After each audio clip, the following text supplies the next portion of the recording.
Salut à tous, c'est Soli, j'espère que vous allez bien. Bienvenue sur Librement Addict et on se retrouve aujourd'hui sur la chaîne pour le book haul du mois de juillet et de début août.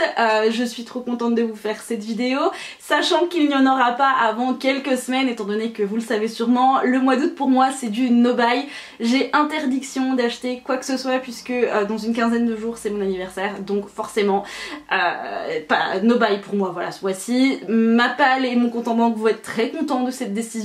imposée, obligatoire je devrais dire plutôt. Pour autant je pense que ma frustration ne va faire que s'accroître pendant ce mois d'août, donc est-ce que je vais péter un plomb en septembre? C'est tout à fait probable. Bref, quoi qu'il en soit, je me suis dit que ça pourrait être très cool de vous montrer les livres que j'ai acquis ce mois-ci, puisque c'est quand même une vidéo assez régulière sur la chaîne, je pense que vous l'aurez remarqué. Et puis je vous montrerai aussi les quelques petits achats que j'ai fait début août, et c'est tout pour moi. Voilà, je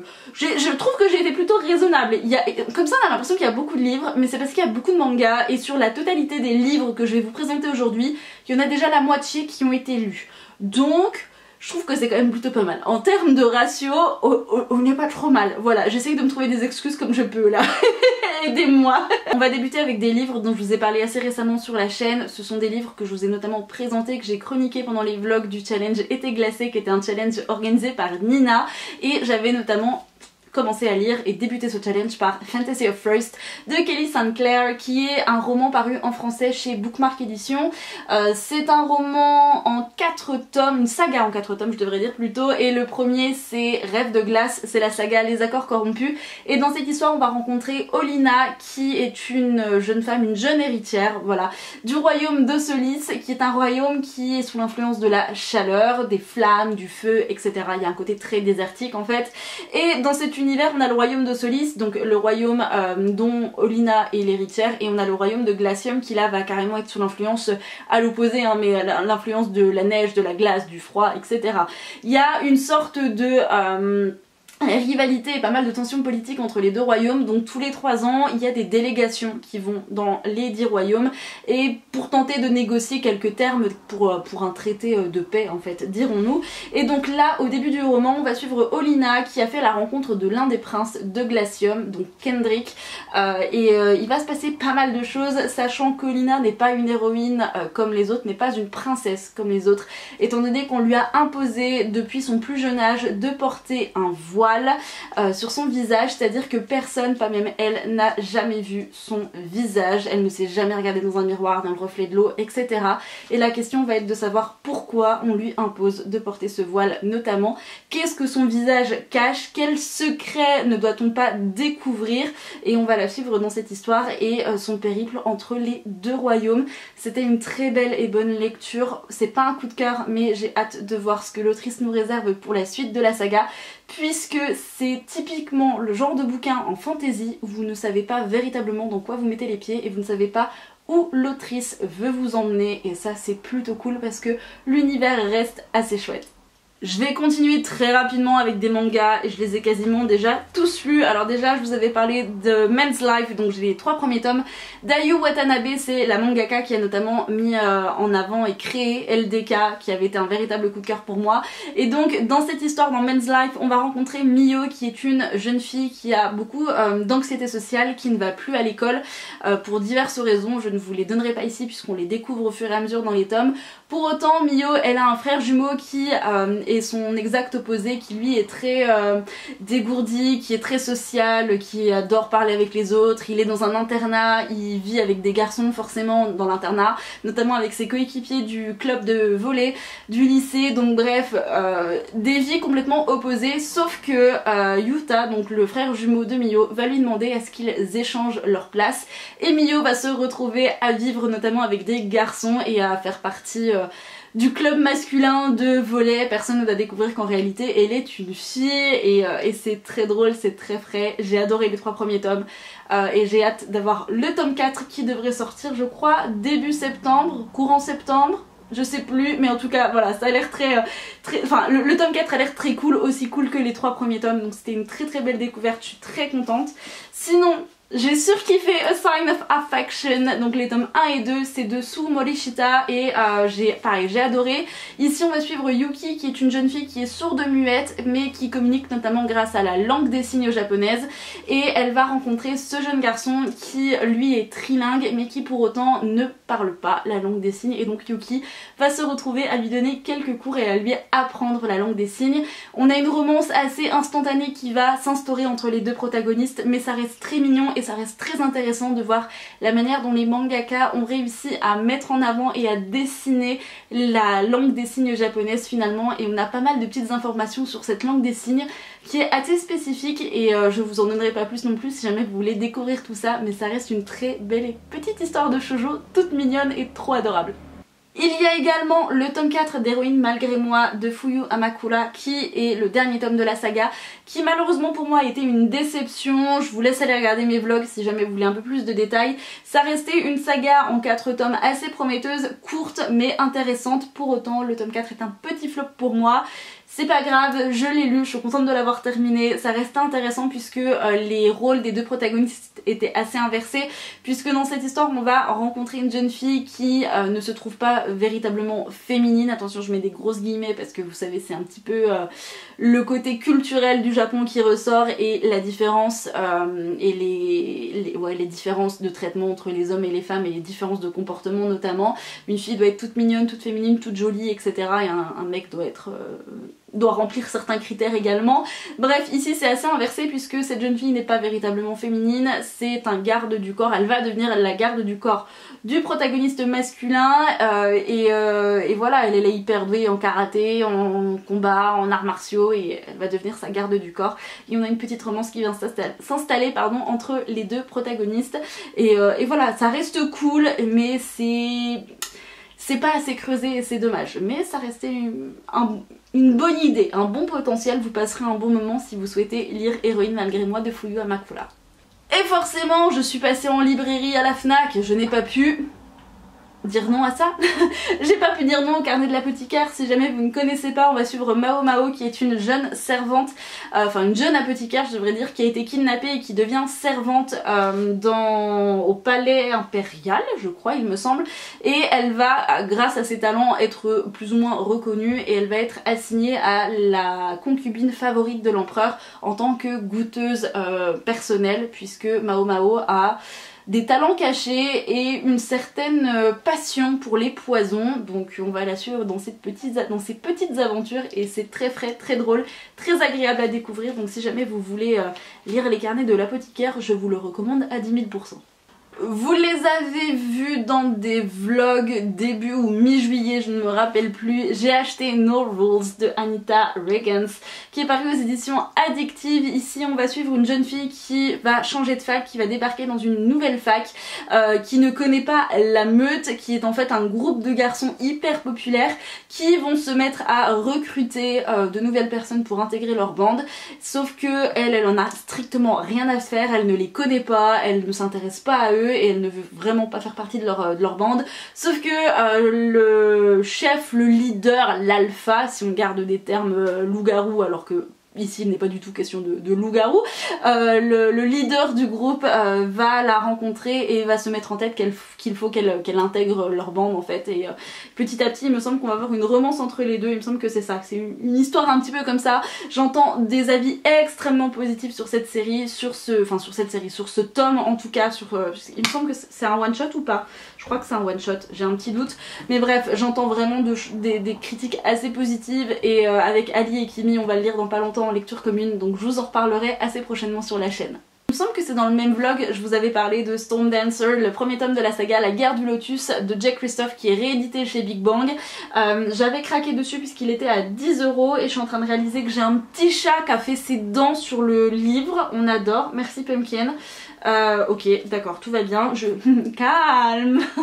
Dans cette histoire folklore japonais mis en avant, on va suivre Yukiko qui est une chasseuse qui travaille pour le shogun. Le shogun qui va envoyer ses meilleurs chasseurs pour une mission impossible dirons-nous, étant donné qu'il va leur demander de capturer une créature mythique, légendaire, qui n'est autre qu'un tigre de tonnerre. Yukiko va réussir l'impossible, sauf que sur le chemin du retour, elle va se perdre et elle va se retrouver toute seule avec une créature mythique blessée et en colère, sauf qu'il y a eu un étrange lien qui va la lier à cette créature un petit peu mystique et voilà, et on va la suivre dans cette histoire et ça avait l'air assez cool. J'ai hâte de voir comment le folklore japonais va être mis en avant ici et voilà, c'est une saga qui avait commencé à être traduite il y a quelques temps. Mais je pense pas qu'elle avait eu tant de succès, sauf que je me dis qu'avec le succès de Nevernight et même de Aurora Squad ou de Illuminae, Jay Kristoff il revient quand même très souvent en ce moment. C'est l'un des auteurs tendance du moment je dirais et je me dis bon ils ont dû profiter de cette popularité en hausse pour ressortir cette saga et bon j'ai hâte de voir quand même ce qu'elle va donner, je suis assez intriguée et on verra si j'achète la suite puisque le tome 2 sort ce mois-ci. Il n'y a que 4 livres VO ce mois-ci, dis donc, c'est quoi ça? J'ai quasiment que des livres VF, tout va bien. Donc j'ai acheté d'occasion, alors il a mis du temps à arriver, c'est pour ça qu'il est arrivé en juillet, mais je l'ai acheté courant fin mai, début juin il me semble. Je l'ai acheté d'occasion dans une bibliothèque américaine qui s'en séparait et j'ai acheté le tome 3 de la saga Remnant Chronicles de Mary E. Pearson. Donc c'est le tome 3 de la trilogie dont le premier tome est The Kiss of Deception qui sort en français chez La Martinière dans quelques semaines il me semble. Vous savez c'est la trilogie qui se déroule avant la duologie Dance of Thieves, donc toujours de Mary E. Pearson et c'est difficile de les trouver en hardback. J'avais trouvé les 2 premiers tomes en hardback et je ne trouvais pas le 3e donc je l'ai acheté d'occasion. Franchement il pue le livre de bibliothèque, voilà, il n'y a pas d'autre terme. Il est abîmé, il est couvert, il y a des étiquettes partout, mais je l'ai acheté pour même pas 10 € avec les frais de port, donc ça valait le coup, mais il est quand même bien abîmé, mais bon, c'est pas grave, au moins ma collection elle est complète. Et voilà, je peux pas trop vous en parler parce que j'ai pas lu The Kiss of Deception encore, donc ça va venir, c'est prévu pour ce mois-ci. On continue avec les livres en VO, ceux-ci je vous les ai présentés dans la vidéo de vendredi. Donc on a Princess Gambit et on a King's Rising qui sont les tomes 2 et 3 de la saga Prince Captif qui est écrite par C.S. Pacat. Je m'apprête au moment où je tourne cette vidéo à débuter le premier tome et comme c'est une trilogie que je veux lire dont je veux lire les tomes à la suite, on va plutôt dire ça comme ça,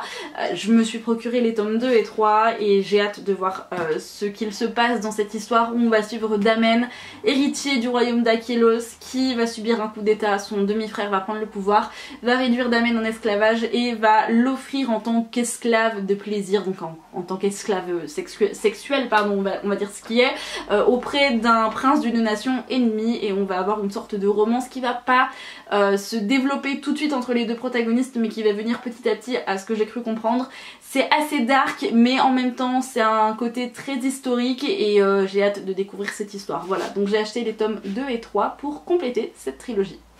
Dans le même vlog, je vous avais montré mes 2 petites acquisitions du mois d'août. Donc j'ai acheté le premier tome de la saga Joyau Noir d'Anne Bishop. Donc c'est Fille du sang, c'est paru chez Milady, c'est vraiment de la fantasy. Anne Bishop, je l'ai découverte grâce à Meg Corbin puisque j'ai acheté les tomes 1 et 2 que j'ai lus, que j'ai adoré, surkiffé. Et gros coup de cœur, je vous laisserai aller voir les vlogs si jamais vous voulez en savoir plus sur mon avis sur cette saga de Beatlit. Oui, Solène a aimé de la Beatlit et un coup de cœur pour la Beatlit, tout va bien. Donc j'ai acheté celle-ci qui est une saga de fantasy qui est l'une de ces sagas les plus acclamées dirons-nous. Ça fait très longtemps qu'elle est sortie. Ici on va être plongé dans un royaume qui s'appelle le Sombre Royaume où une prophétie va avoir lieu. On a une reine qui va apparaître qui est encore jeune, influençable et que l'on peut pervertir assez facilement finalement puisque cette jeune reine aurait la capacité et les pouvoirs des pouvoirs assez importants et plus puissants que le sire d'enfer lui-même. Voilà, c'est tout ce que je peux vous dire pour ce bouquin. Je n'en sais pas plus, on va suivre il me semble 3 hommes qui vont devenir des ennemis jurés pour qui l'amour et la haine vont devenir des armes et je pense qu'ils vont essayer de pervertir un petit peu et d'influencer cette potentielle reine qui reste une jeune fille assez assez jeune finalement, donc voilà, c'était rien à voir avec Meg Corbin pour le coup, mais ça reste Anne Bishop et j'ai adoré son style, enfin la traduction de Meg Corbin était très bien faite, et comme Joyau Noir est une trilogie qui est encore plus reconnue que Meg Corbin, je me dis que la traduction risque d'être pas trop mal, donc j'attends de voir ce que ça va donner aussi. Et j'ai craqué pour Mercy Thompson, le premier tome, L'appel de la lune de Patricia Briggs. On va suivre Mercy qui est une changeuse qui est capable de se transformer en coyote, qui a été élevée par des loups mais abandonnée par cette meute, et elle va retourner dans le Montana pour essayer de redécouvrir des choses par rapport à son passé, et voilà, et vous avez été très nombreux à me recommander cette série de Beatlit au même titre que Meg Corbin. Je me suis d'abord laissée tenter par Meg Corbin d'Anne Bishop, et après quand j'ai vu le coup de cœur que c'était, je me suis dit bon, je vais me laisser aussi tenter par Mercy Thompson, donc voilà. Par contre c'est une saga qui est hyper méga longue, elle a plus de 10 tomes il me semble, et je crois que vous êtes plusieurs à m'avoir dit qu'elle était toujours pas terminée, donc je sais pas dans quoi je m'embarque, mais je m'y embarque quand même, et j'ai hâte de me plonger dans ces petites histoires qui ont l'air bien sympatoches. Et là pour le coup les gars, il me reste 3 livres. Alors dans un premier temps j'ai acheté, attention, Le Chant d'Achille de Madeline Miller. Vous avez été très nombreux à en parler sur les réseaux et à le recommander chaudement, à me prévenir aussi qu'il fallait que je sorte les Kleenex en lisant ce bouquin, et j'ai hâte de me plonger dans cette histoire et d'en savoir un petit peu plus. Il y a également Circé qui me fait très envie, visiblement il est très bon mais moins bon que celui-ci. Pour autant je pense que je le lirai peut-être un peu plus tard, mais Le Chant d'Achille me faisait grave envie, j'en entends tellement d'éloges que je vais me laisser tenter et que je vais pleurer toutes les larmes de mon corps en découvrant cette histoire, voilà. J'ai également craqué pour It's Raining Love de Emma Green, qui est également paru chez Addictive. Ici il est question d'une jeune actrice il me semble qui s'appelle Pippa, qui va aller se ressourcer dans les campagnes anglaises, qui va quitter Londres, et là-bas elle va faire la rencontre d'un homme qui s'appelle Alistair, qui va lui proposer une sorte de mariage blanc pour faire croire à pas mal de monde certains trucs, et